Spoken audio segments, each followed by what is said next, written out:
Hello, I'm Dr. Emanuel, the President of the Medical Society of the District of Columbia. Welcome to Washington's Healthcare on Wednesday, otherwise known as WOW.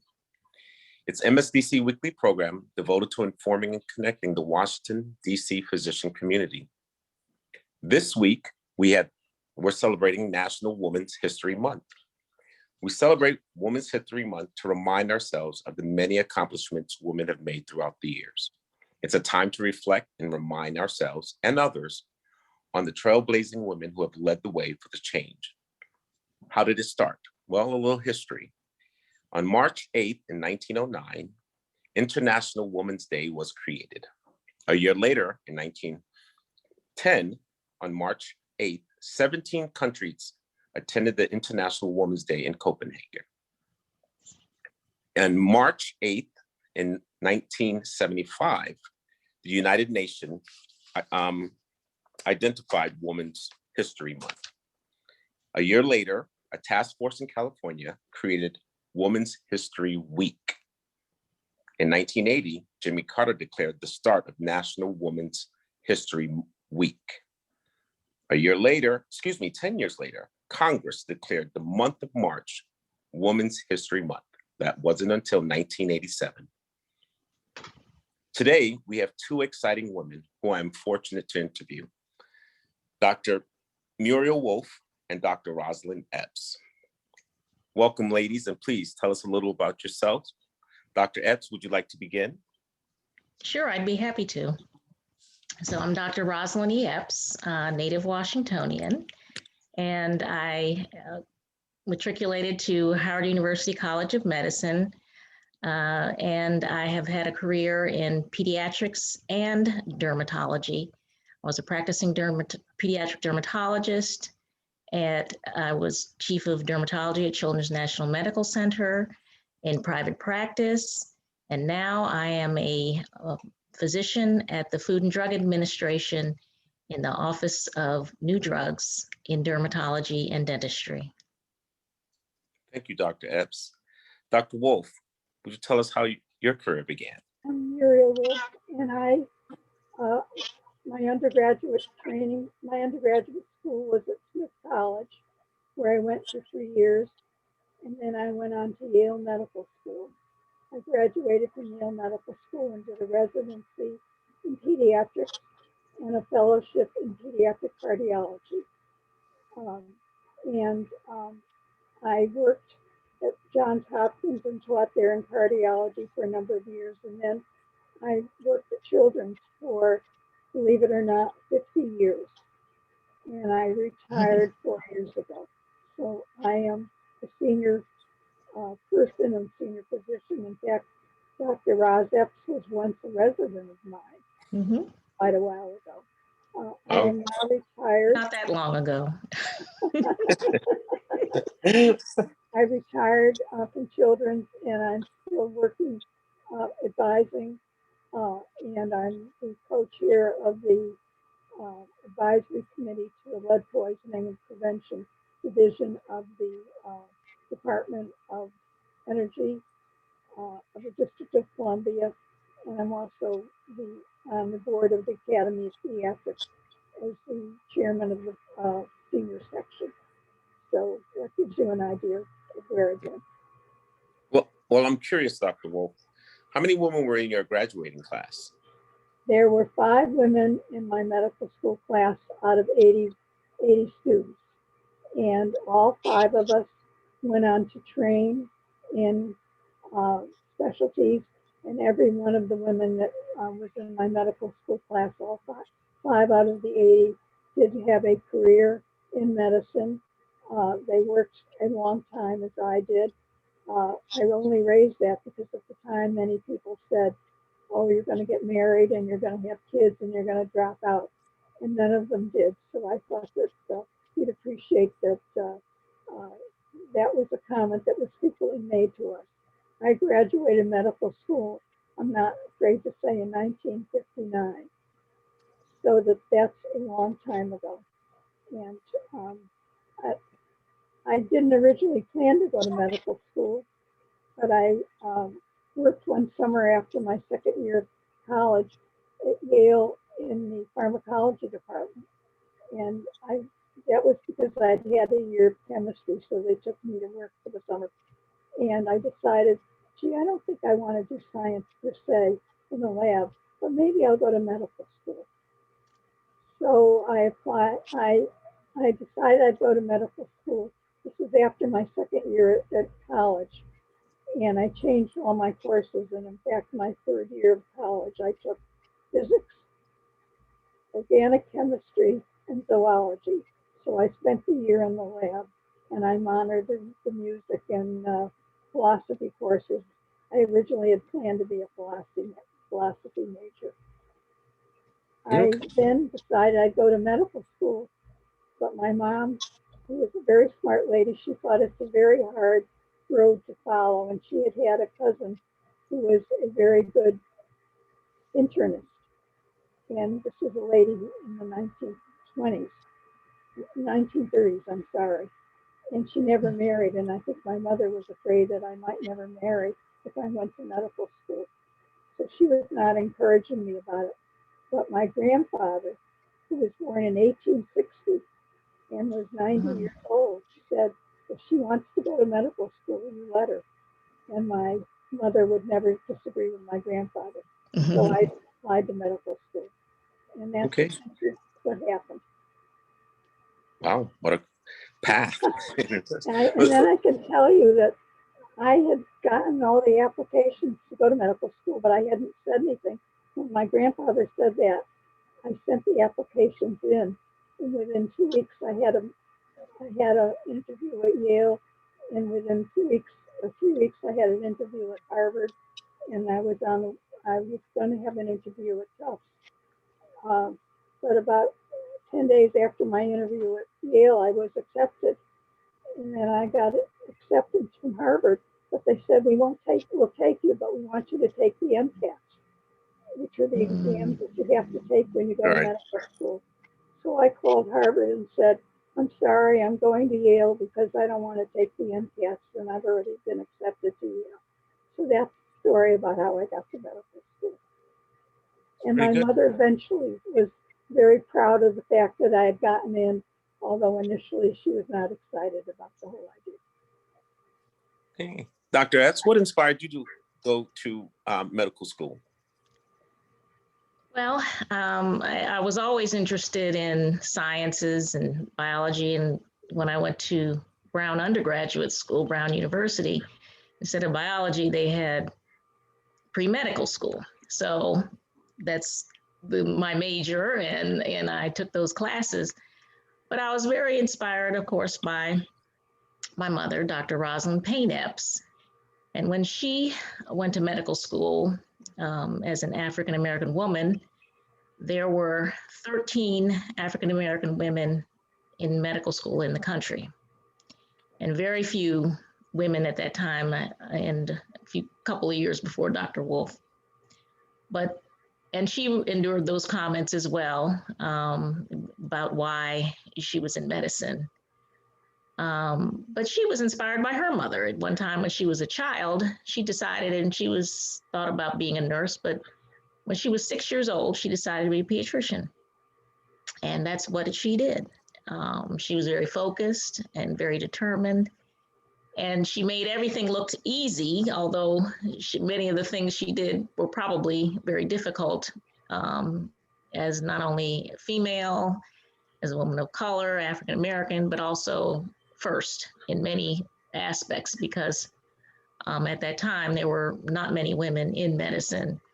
And I'm sure Dr. Wolf can attest to even pediatrics today, there are many women, but pediatrics was a male predominated field for many years. And I think when I trained, women were starting to come in greater numbers in pediatrics, but even still, women were not leading the professional organizations. They were not leading a lot of those fields until later, until perhaps the 70s, when the effort was made, Dr. Wolf, perhaps to admit more women to medical school. I think there was a conscious decision across the board to do that. In the late 60s 60s and early 70s when many of us pushed very hard who had been in medical school to say that we should have more women.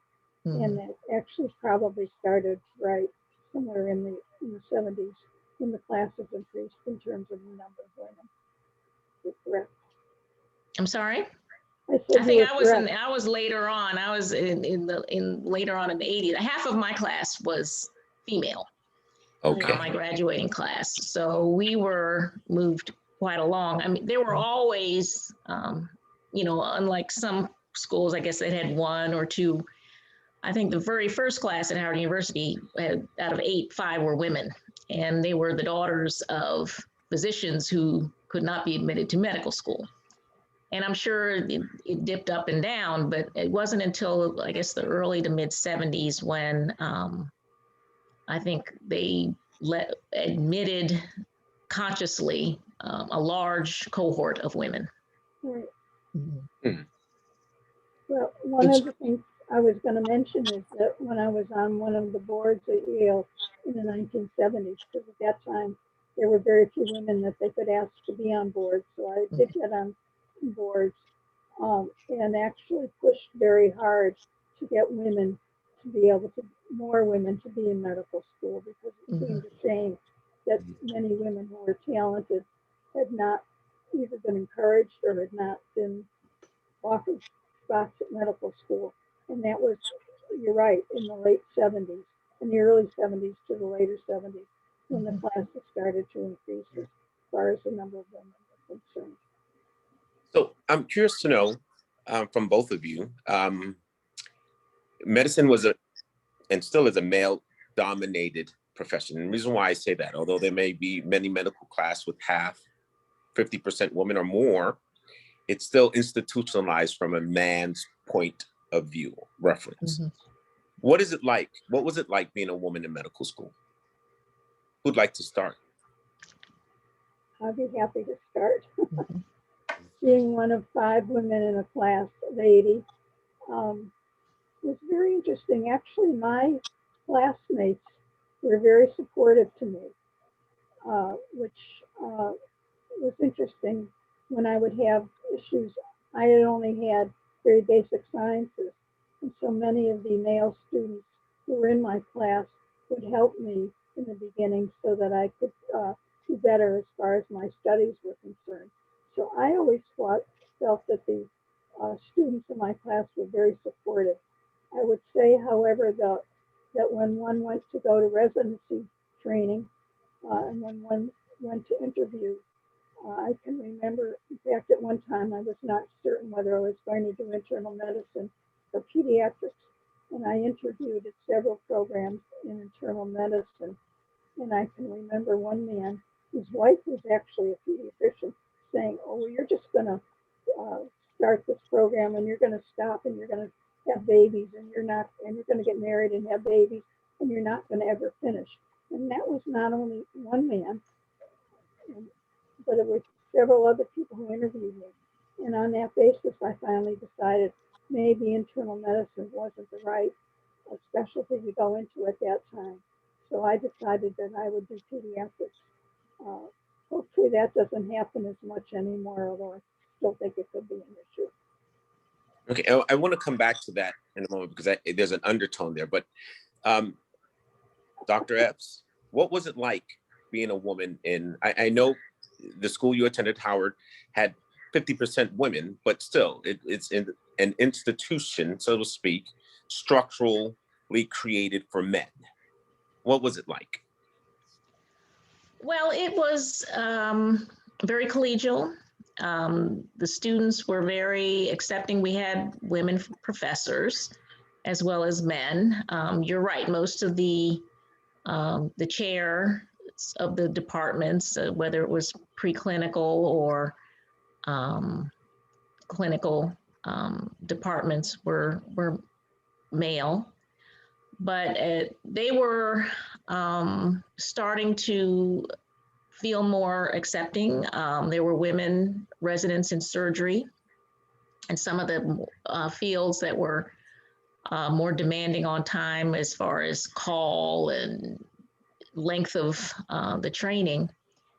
But it's certainly, we were not encouraged to enter certain fields. In other words,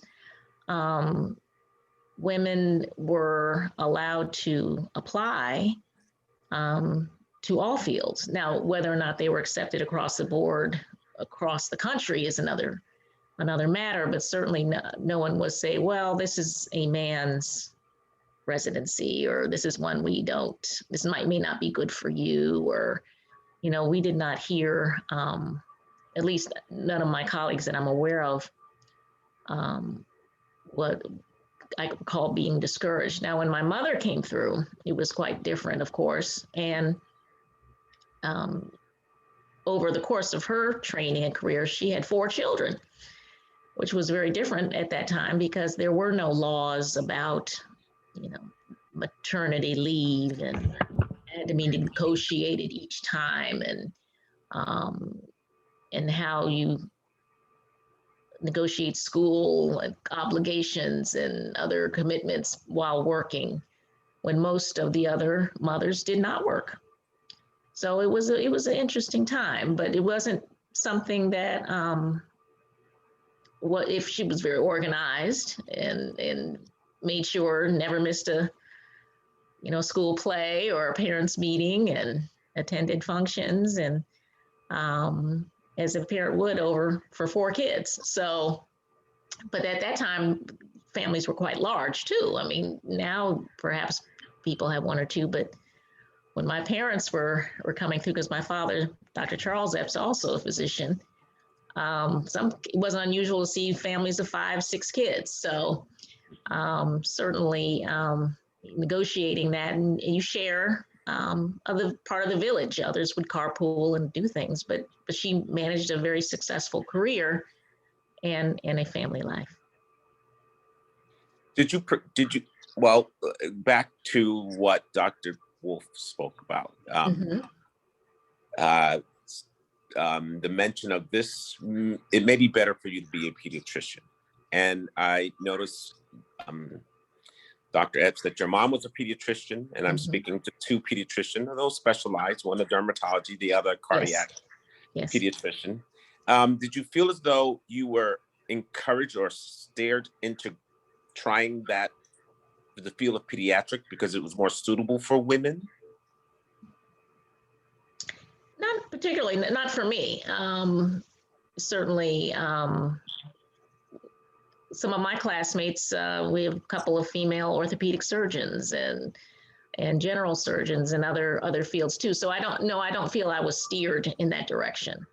Now, whether or not I came through by osmosis through my mother, that's another story, but and her friends and colleagues and that sort of thing, it was influenced, but I was not influenced or steered that direction by my professors. Dr. Wolf, do you feel as though there were barriers for internal medicine?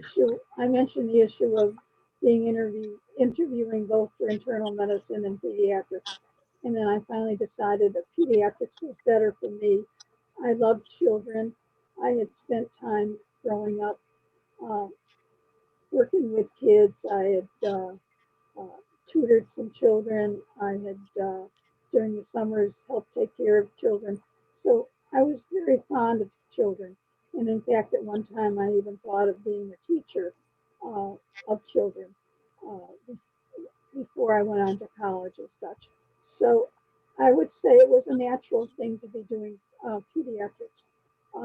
The pediatric cardiology came after I finished my residency, and I decided, well, I don't know much about heart murmurs and cardiac disease. I think I'll take a year of this.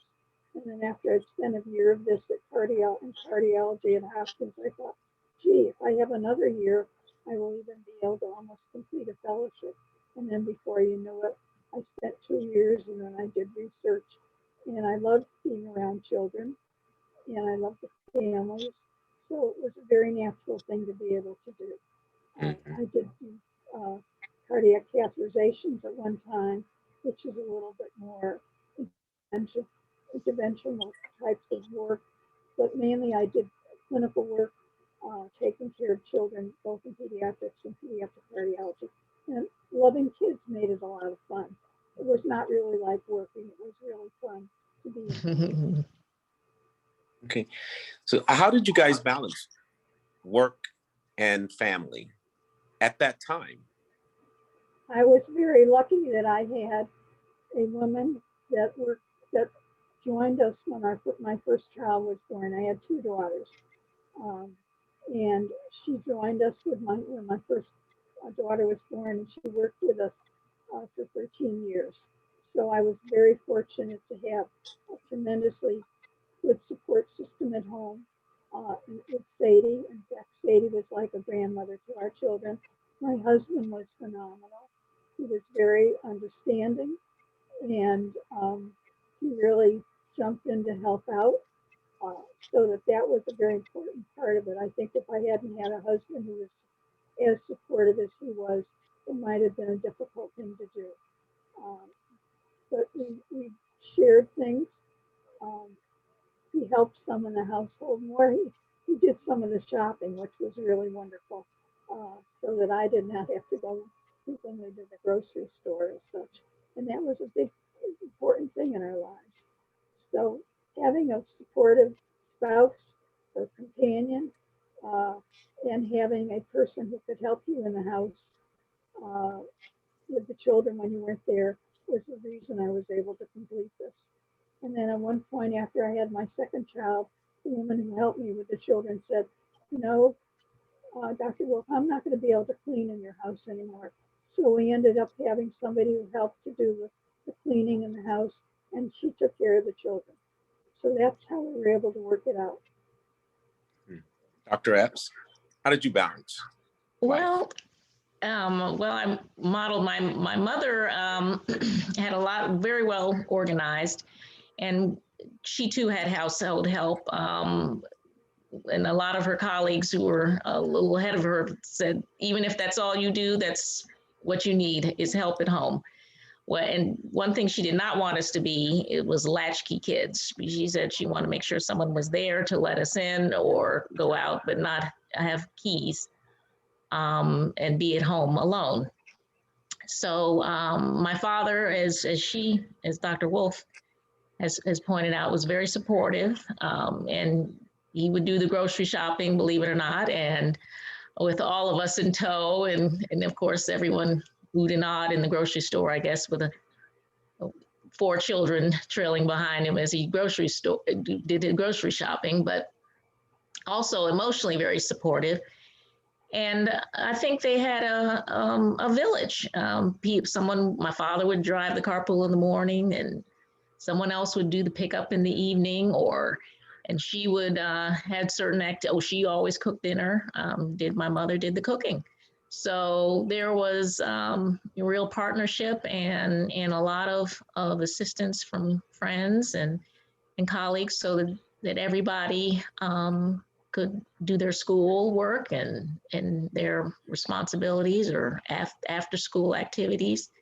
I don't think we were quite as busy as some children today, but still there were 4 of us in different directions and in a relatively short time span. So we were close in age, and it helps when everyone goes to the same school and those kinds of things. So they worked it out. It was organized and planned, and we had a very nice upbringing. Okay. Another question. What do you think the future of women in medicine would be?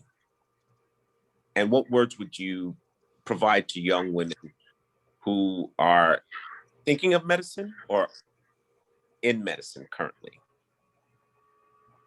I would say that the future in medicine for women is very good. I would suggest that some women might not be able to work full time like Dr. Roz Epps did and as I did, because it takes a lot of organization and a lot of planning and a lot of support.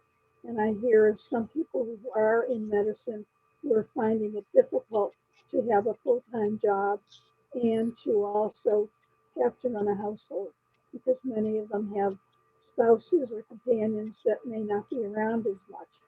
So I have encouraged women, if they don't feel they can work full time, it's perfectly wonderful that they work part time so that they're not exhausted all of the time. And I think there is a tremendous future for women in medicine. And I think they just need to decide what area they want to go into and then plan so that they can have a life with medicine and a life outside of medicine as well. Does that help you in terms of your question? Yes, it did. I have more, but Dr. Epps, I would like your words of wisdom. I would encourage young people or young women who are interested in medicine to pick something that they love, because no matter what you select, it's a lot of work and a lot of studying, a lot of time. Medicine is lifelong learning, and it's the last year, a year exactly, that we are in this pandemic. Everything in medicine has changed. It will continue to change. And we will learn something every day. And so you really have to love what you're doing, and you have to love to learn, because as we continuing medical education, sometimes it's required, not only for your patients and licensure, but also to be successful. None of us can do what we did necessarily a year ago. But in a way, if it weren't so frightening, it would be exciting, because everything is new with the coronavirus and the pandemic, and how medicine moves forward. It's somewhat unknown in some regards. But we'll see what the future brings, and it's really exciting time. It is. Let's stay there for a moment. We've noticed that the pandemic has affected many groups of people. It has affected women in the sense many have left the work field and to care for home. Do you guys any recommendation or suggestion on removing barriers in this institution so that women can be mothers or wives or just productive people and still practice in the field that they have dedicated so much time? Well, I would try to answer your question, and that's saying that fortunately, the salaries of women, even if they're working in an institution, are at a reasonable level, such that if they are tied up with the coronavirus and they have to work at home, frequently they will have help at home to watch the children while they're working on their computers. I have a daughter who's a pediatric gastroenterologist, and she spends the day on the computer working with patients. She does go in some days to see patients in the clinic or to teach the residents and fellows, but a lot of the time she may be at home. And those people that are at home, if they have a support system at home, they can have someone that would help with the children. That's partly because their salaries are such that they have enough resources that they can have help at home and be able to pay the help reasonably. So equal pay for equal work. Yes. Dr. Epps? Yes, well, I would recommend keeping up with, if they have to step away, that they keep up with the medicine or science the best that they can. The nice thing about medicine is that there are so many options. I know Dr. Wolf has had a varied career. I've been in private practice, academia. I'm now working with the federal government. So, and I've done consulting. There are a lot of things that you can do in medicine that may not necessarily require going to a hospital or running a private practice. But that doesn't mean that you can't do that at some point if you've done it before. And so whether you step away and find consulting or do administration, there are a lot of options or even research. People are involved in research, not only in a lab, but in a clinic or clinic setting. So there are a lot of things that people can do or professionals can do in medicine, even just as they evolve, as their field evolves, so that they keep their hand in it and they keep their licensure and keep their education up to the level of that's necessary for certification, so that their options are unlimited. Thank you. Well, Dr. Epps, your mother, Roselyn Payne Epps, was quite a pioneer. She was the first African-American woman president of the Medical Society, the first African-American and the first woman of the president of DC chapter of the American Academy of Women, and the first African-American local president of the American Medical Women's Association. Howard University has bestowed a special honor on your mother. Can you tell us about that? Yes, thank you for acknowledging a lot of her firsts. And in fact, she was also first national African-American president of the American Medical Women's Association. But they did another first, if you will, at Howard University, established a university-wide multidisciplinary chair in her name, professorship, the Roselyn Payne Epps MD University Chair. So we were very honored by that. She was a daughter of Howard, undergraduate school as well as the medical school. And while she worked at the District of Columbia and public health, she got her MPH at Johns Hopkins. But she eventually started in the Well Baby Clinic and rose to be Commissioner of Public Health for the District of Columbia, returned to Howard University, professor, and taught medical students. And then ultimately also went to the National Institutes of Health, National Cancer Institute, special populations. So she also had a very varied career. But indeed, it is a very great honor. Her career was very varied and multidisciplinary. And so the family is very honored and very honored that the university has acknowledged her in that way. We think it's